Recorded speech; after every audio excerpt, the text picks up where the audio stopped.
Boa noite, queridos, boa noite. Nós estamos aqui em mais um encontro e dessa vez vamos dar continuidade ao estudo de mineração no Brasil colonial. Mas como é obrigatório, eu quero fazer uma verificação sobre o que de fato ficou do nosso último encontro. Então me acompanhe, por favor. Falamos sobre mineração no nosso último encontro e falamos que esta é a atividade que vai nortear o maior interesse de Portugal pelo Brasil no século XVIII.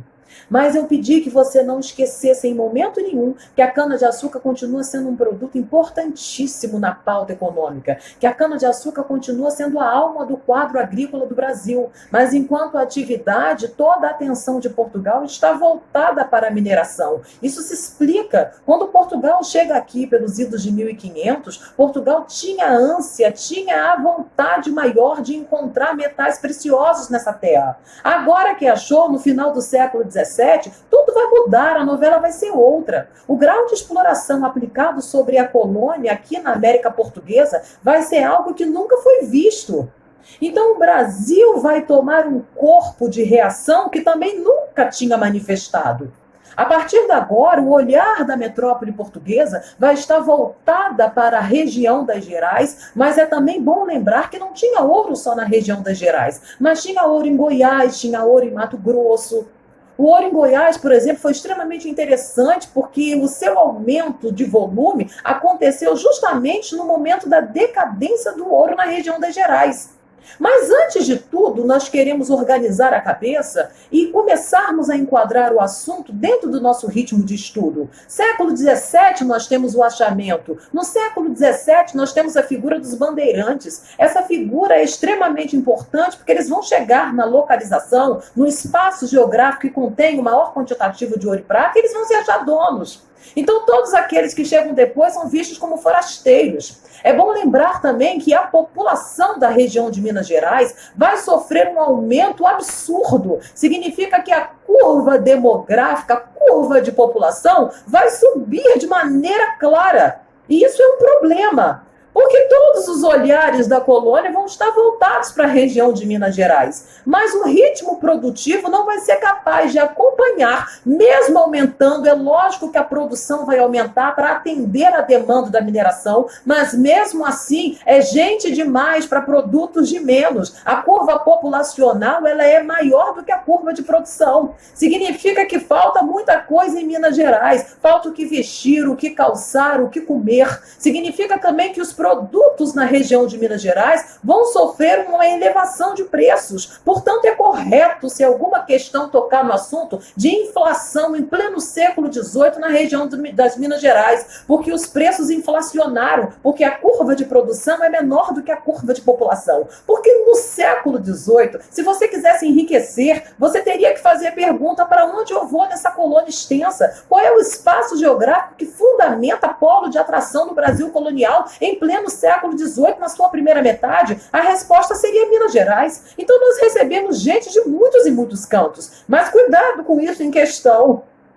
Nós não recebemos gente do mundo inteiro. O Brasil não é país, não tem soberania, não é independente. O Brasil é território na América Portuguesa pertencente a Portugal no século XVIII. Você não vai ter inocência de achar que justamente no momento onde Portugal realiza os seus maiores sonhos, que é achar ouro no Brasil e de fato extrair o ouro do Brasil, as portas vão estar abertas. Isso não é concebível. Nós temos que imaginar que, pelo contrário, no momento do século XVIII, no momento aurífero do Brasil, as portas vão ser fechadas. Então, os estrangeiros, em sua maioria, não são bem-vindos no Brasil. Nós temos os reinóis. Muitos portugueses desembarcam aqui com o sonho de enriquecer. Muitos portugueses, mas uma questão não pode de maneira nenhuma dizer que homens vieram de todas as partes do mundo e tiveram portas abertas no Brasil. Brasil é colônia de ritmo de exploração. Isso supõe mercantilismo. Mercantilismo supõe exclusividade. Se tinha ouro nessa terra, o ouro tem que ter um endereço maior, Portugal. Aí sim, o que Portugal, no segundo momento, faz com o ouro do Brasil, se esse ouro vai ficar restrito ao território lusitano, ou se ele vai passar para um outro país, já é uma outra conversa. De início, cabe ao aluno entender que a população de Minas Gerais aumentou, que nós não vamos ser tratados da mesma maneira, que Portugal vai nos fazer engolir garganta abaixo uma série de impostos, dentre eles impostos conhecidos e famosos, como é o caso dos 20%. Todo ouro encontrado na colônia tem que ter a separação de 20% ou um quinto para a metrópole portuguesa. Precisamos montar casa de fundição, intendência das minas, circuitos de fiscalização. Renata, havia roubo na região das Gerais? Lógico que havia. Então essa vai ser a razão principal para a decadência? Não! Nós estamos falando da natureza, meu filho. Ela não trabalha no ritmo de Portugal. A exploração foi desenfreada, porque Portugal ganha no imposto. Então, de maneira nenhuma, Portugal controla a quantidade de pessoas que chegam na região das Gerais. Porque quantos mais braços procurando e quanto mais gente achando, mais gente pagando imposto e mais fortuna para Portugal. Então, isso vai causar um problema. Os próprios bandeirantes têm muitos e muitos problemas com os forasteiros. Nós recebemos gente de muitos lugares. A população vai explodir, os preços vão inflacionar, mas na primeira metade do século XVIII tem ouro em abundância. Se tem ouro em abundância, nenhuma questão pode dizer que alguém, intimidado pela carência do ouro e pela pressão de Portugal, quis proclamar a independência do Brasil. Independência não é palavra que pode estar na sua prova na primeira metade do século XVIII.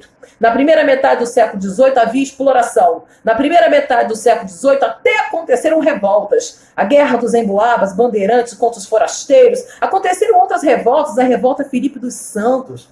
A revolta de Vila Rica. E essa revolta foi muito importante porque mesmo na primeira metade, ela já deixa bem claro que os homens de Minas Gerais estão insatisfeitos com a exploração que é feita por Portugal. Eles querem melhoria, eles querem discutir a relação, eles querem ter papo cabeça, tipo casal, o que tá vendo, por que você não tá olhando pra mim, tá? Você não tá gostando, é o que é o meu batom, qual é o problema? É discutir papo cabeça, mas ninguém fala em divórcio na primeira metade do século XVIII.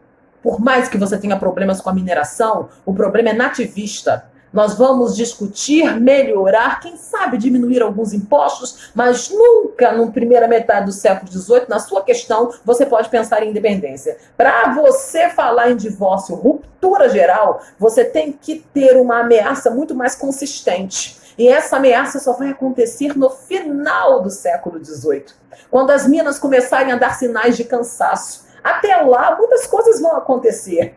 O aluno tem obrigatoriamente que se perguntar por que Portugal domina o Brasil, por que o Brasil tem uma reserva substancial de metais preciosos e Portugal não se tornou um dos maiores países do mundo no século XVIII.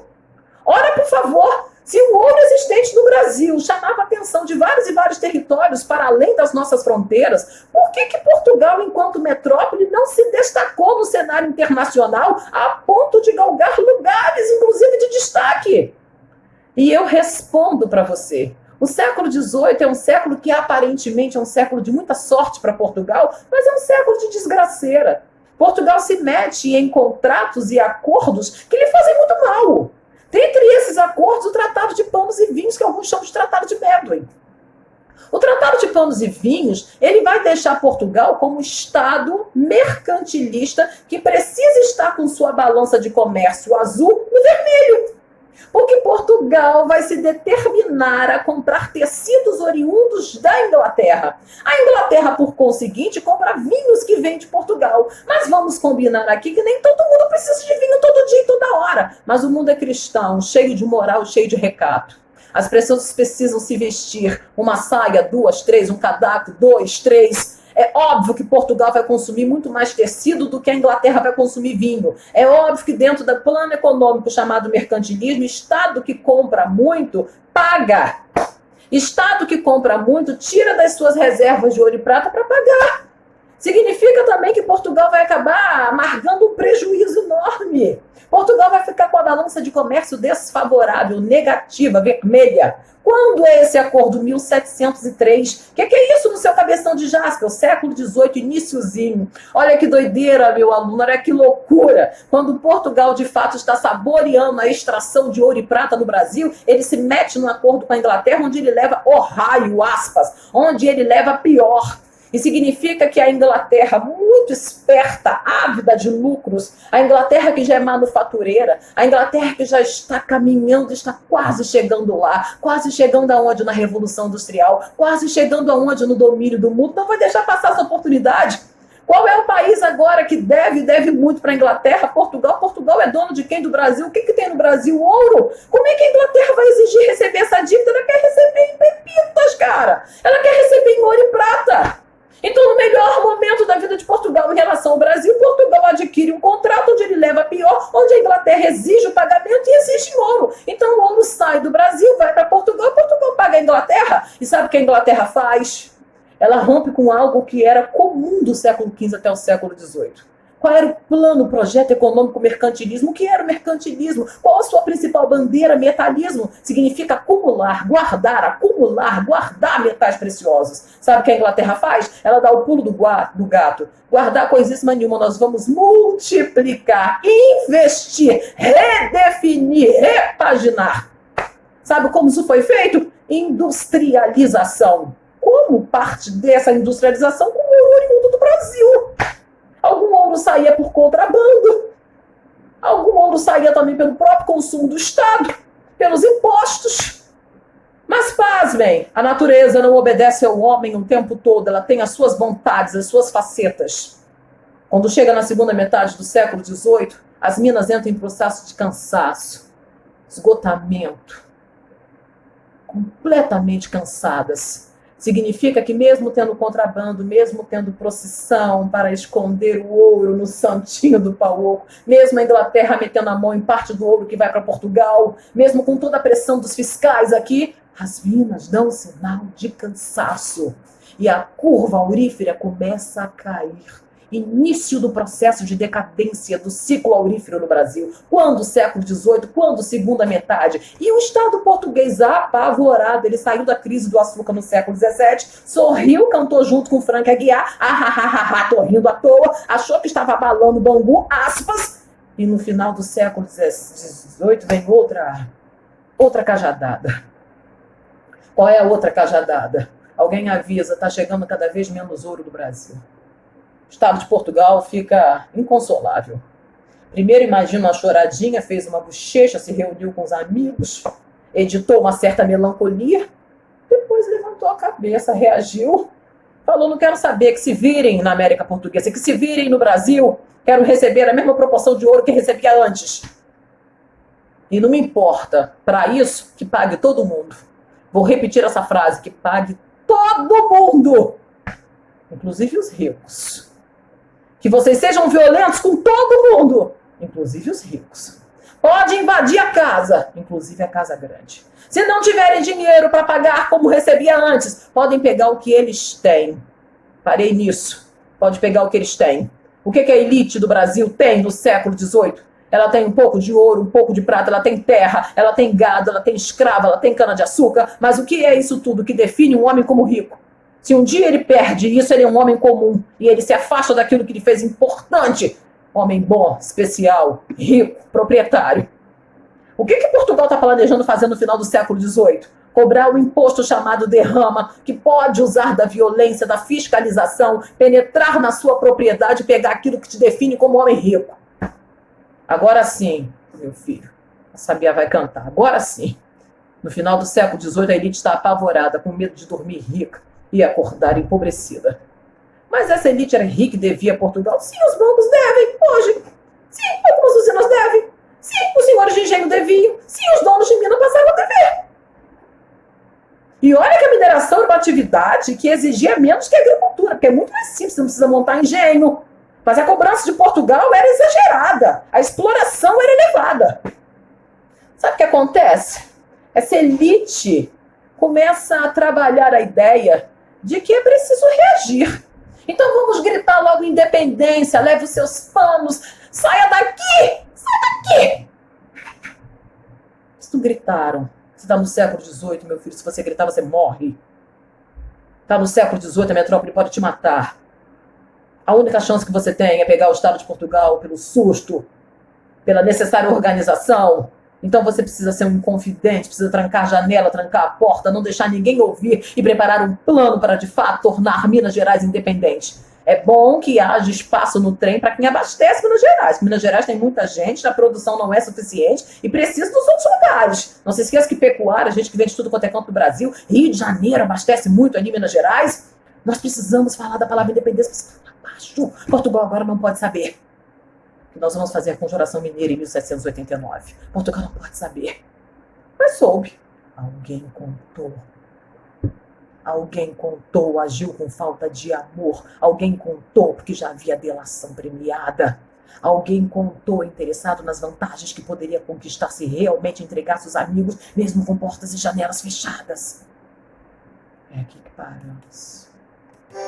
É aqui que paramos. Eu vou ouvir uma musiquinha com vocês. Não vou quebrar o momento.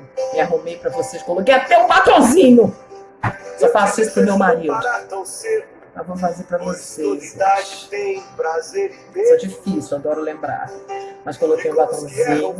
Quis ficar mais tradiva, sensual. Pra falar sobre essas coisas com vocês. Mas jamais vou terminar. Jamais vou terminar. Dizendo que eu tô com saudade de vocês. Que eu quero que a gente se reencontre. E que o que nos move ainda é o desejo que nós vamos recomeçar. Adoro vocês, saudade de vocês. E quando estiver bem cansado, Que Deus abençoe. Ainda Que Deus abençoe a minha casa, a sua casa, cada um de nós. Que Deus não me faça desanimar, nem te deixe desanimar. recomeçar.